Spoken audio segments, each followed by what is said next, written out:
Well, I called it.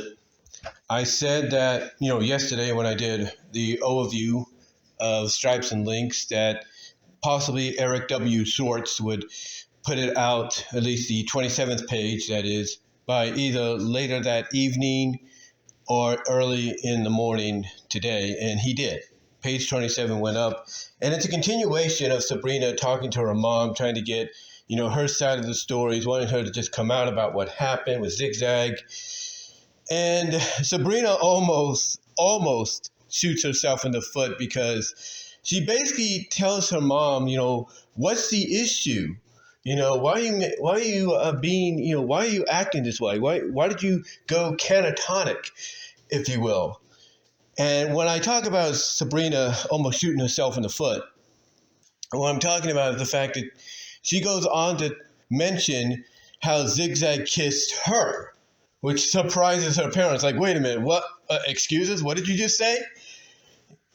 And then she's like, yeah. And she also patted me on the butt, groped me a little bit. And then she realizes, oh, I'm not helping my case here. But she does try to correct herself after almost shooting herself in the foot by mentioning to her mom, yeah, she did all that, but, I did punch her.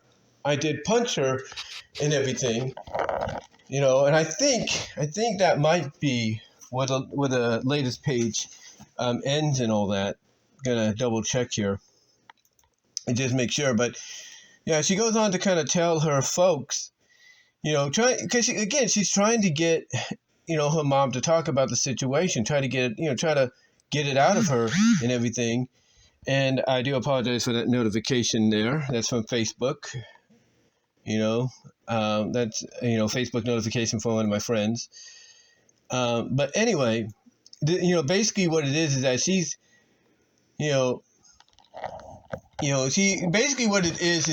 she's going out and she's talking to her mom saying, "Come on, Mom, we're not going to get anywhere if you don't talk to me." And Endora just wants Sabrina to leave her be. And then this is where Sabrina's basically like, I mean, you got kissed by ZigZag. Is it really that big of a deal? And then this is what gets Endora's reaction. It's like, what, kind of sucks. Like, what do you mean? And this is where, like I said, almost Sabrina shoots herself in the foot, where she's like, well, Zig has kissed me before, several times, in fact, and I didn't go catatonic over it. And again, this surprises her folks. Like, what? Her dad's like, what? And, and then she goes on, and then she tries to continue on to kind of, make her point. Like, oh, yeah, and groped me and patted my butt. And then she realizes, ooh, I'm not helping myself here, am I? Because she's realizing she's, shooting herself in the foot. She's shooting herself in the foot and everything. And her dad's like, well, what's with her? Is she still doing these things to you? And Sabrina's like, and Sabrina's like, what? And Sabrina's like, oh, no. It's not like that anymore.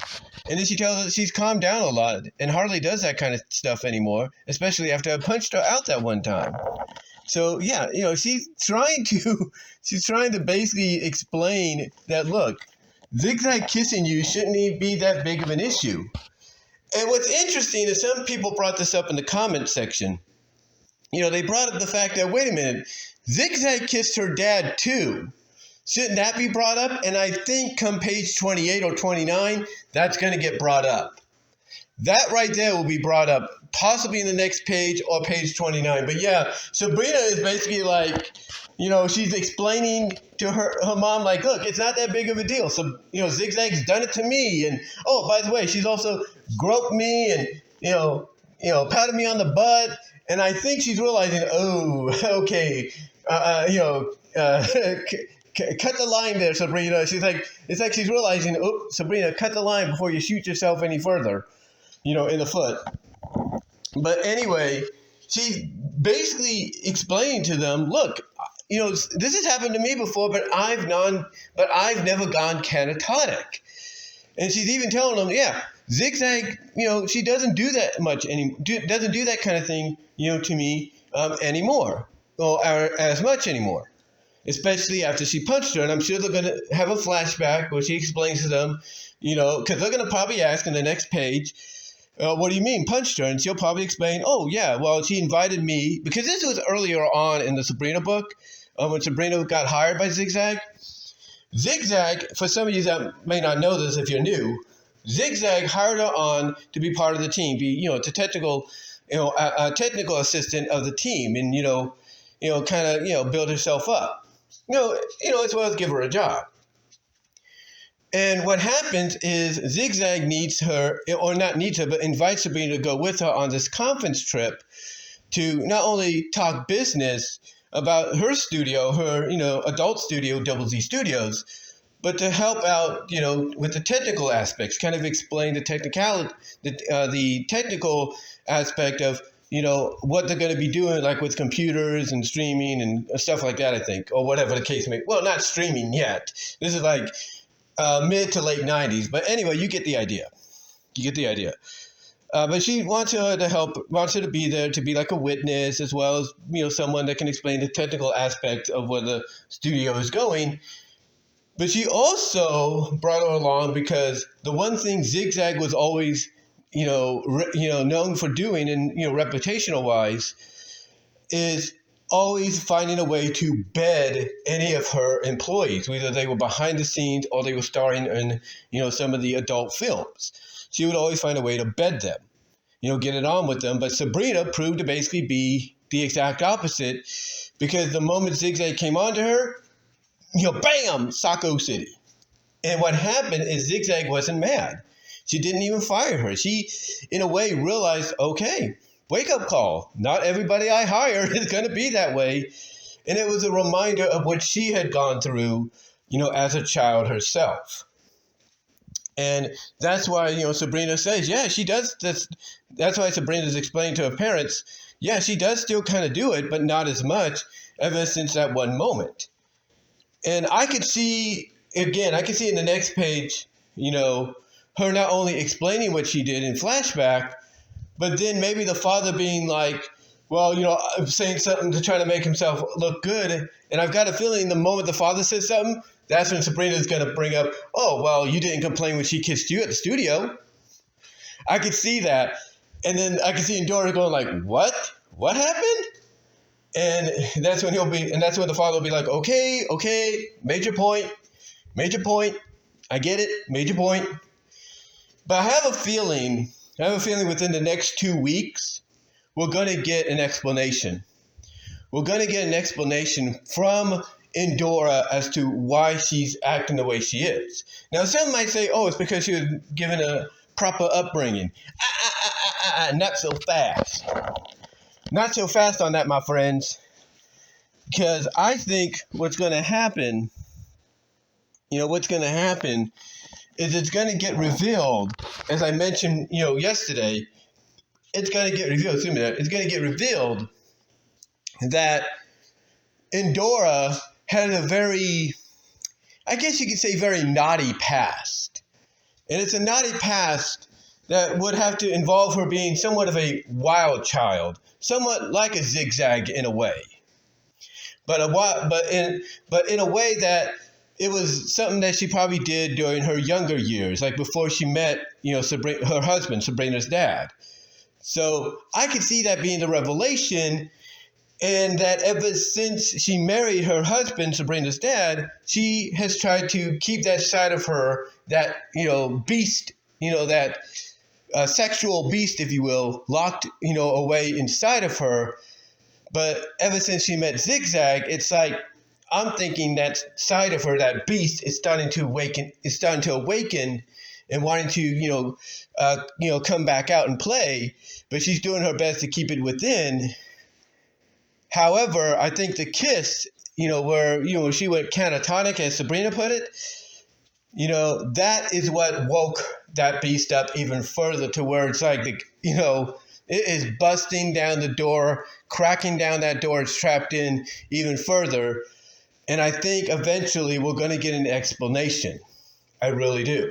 I think we're going to get an explanation by Endora that the reason, she was the way she was is ZigZag kissing her reminded her of how she was. That she was the same way as ZigZag, and she wanted to, put that side of her, to bed or put it to rest, lock it up, because she knows if she lets that out, that she would be just as bad or just as hungry, if you will, as ZigZag when it comes to friskiness and intimacy, if you catch my drift.